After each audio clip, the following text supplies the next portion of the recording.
Good day and welcome back to my channel. So it has been some time since I've videoed anything, so I figured I would try to get us caught up. Not much catching up because I really haven't done much, but let's see where I am. So as you can see, the majority of the construction is done on the tractor, and we have it where now it's starting to detail painting. Tricks and gotchas. So tricks and gotchas on the tracks. It's link and length, which have their own challenges. I'm sure there's about 1 billion videos out there on doing link and length tracks.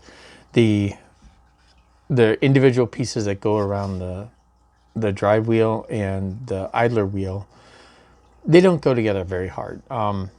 They don't clip together like dragon tracks or anything like that. They're small.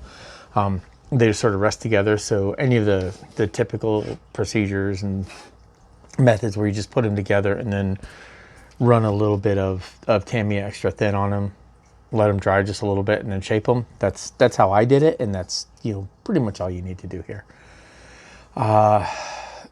They are fiddly. I made the mistake of putting them on after I put the bed piece on, and I shouldn't have. So the instructions actually tell you to put the tracks on first, then put the top on. So let me bring this in here real quick. So if I can, without flopping around too much. There we go.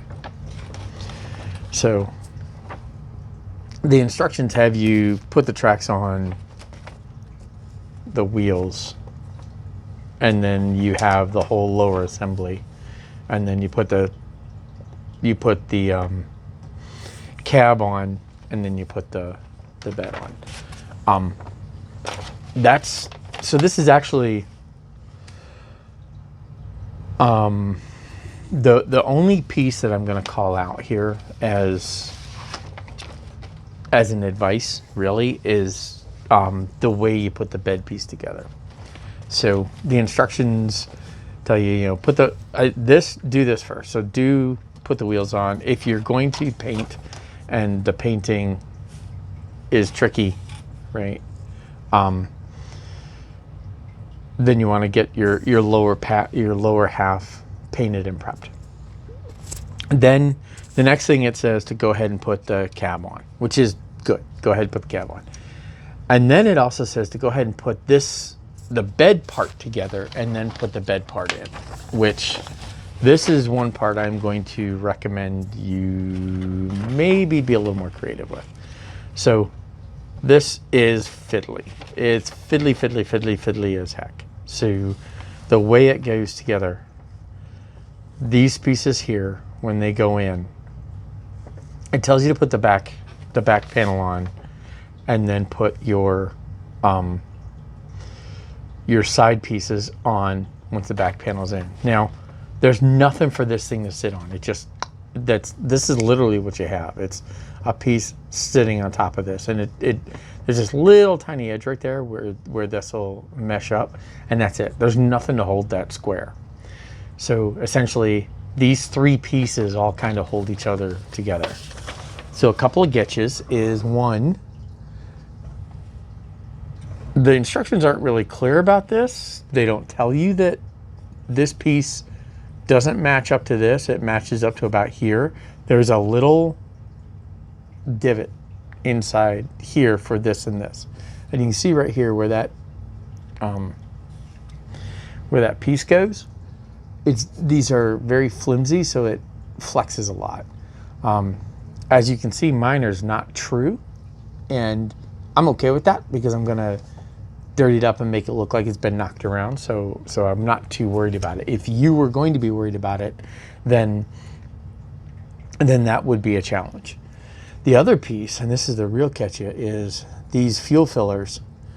You really want to put this piece onto the back of the bed, then put these things on, because what you end up having is this has to bend out to allow those to fit in there.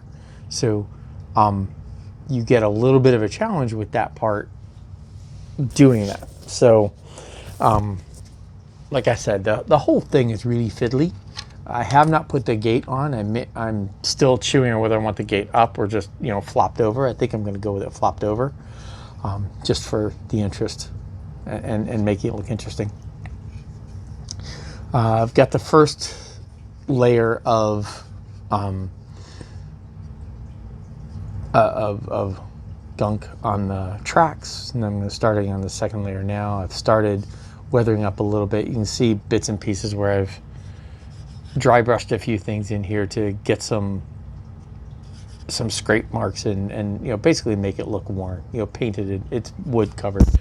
All of the iron or the metal strips are going to get scratched up and all that. So that's a lot of fiddly detail painting to go. And then again, I'm pretty sure I'm going to leave the door open. It's just a matter of whether I'm going to leave it broken off or just hanging open. It's possible I might just go with it hanging open because of the dynamic of doing that.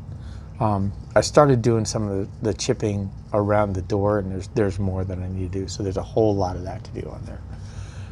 As you can see, I did create the door handle down, and I did break that one out. I'm not sure what I'm going to do with the fronts yet, but then that's where I am with the tractor.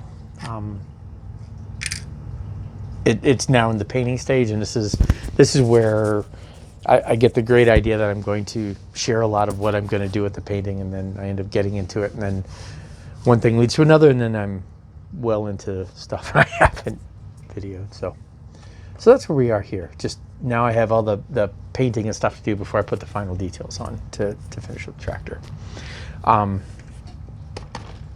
The display piece, I'm starting to get this together. I've painted up the cobblestones. I mean, you can see what I've painted. It's pretty obvious.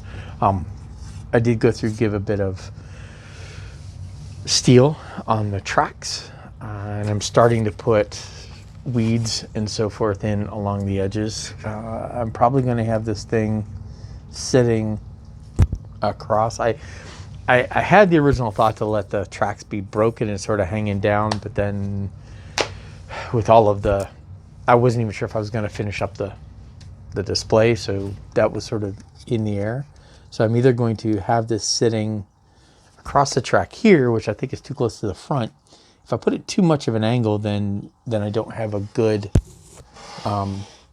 it doesn't come down on the front there. So I think what I'm going to end up doing is putting that there where it's sitting mostly on the one wheel, or one track is on the sidewalk, another track is on the cobblestone, and then just put a few things out and about, and then I'm just randomly working on the colors. I'll probably make a board or a sign or something to hang off there just to give some more interest to the wall, and then that's about all I'll do there. Just mostly weeds and dirt and things, and that's what I'll put in here, and then that's what I'll have for the display. I'm still not sure if I'm going to do anything with the door or not.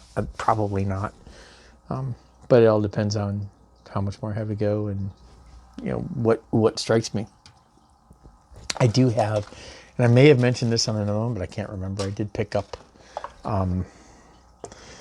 jerry cans and barrels and stuff for it's an Allied accessory set. I have that. I've also got wooden boxes and crates. If I can get my fingers here. Here we go. Got this here. There's that set. Which would be fun for me to learn to paint wood, which is something that this is sort of giving me a thing to practice. So those are things that I'm thinking about putting into the back or just laying it around again to give this some interest to the overall look. But that's where we are. So with all that said, like I said, I found all the hard parts. I think after putting this all together, you know, it's got some fiddly pieces, but it's overall, it's a fun little kit, and I like the look of it. So now it's just a matter of finishing painting it up and doing the rust and the dirt and everything, and then it'll be done. So again, I apologize. It's been a bit of time, so figured I'd go ahead and catch you all up onto where I am. Anyway, with that said, I hope this is helpful and you've been enjoying the little trip. So until later, thank you very much and happy modeling.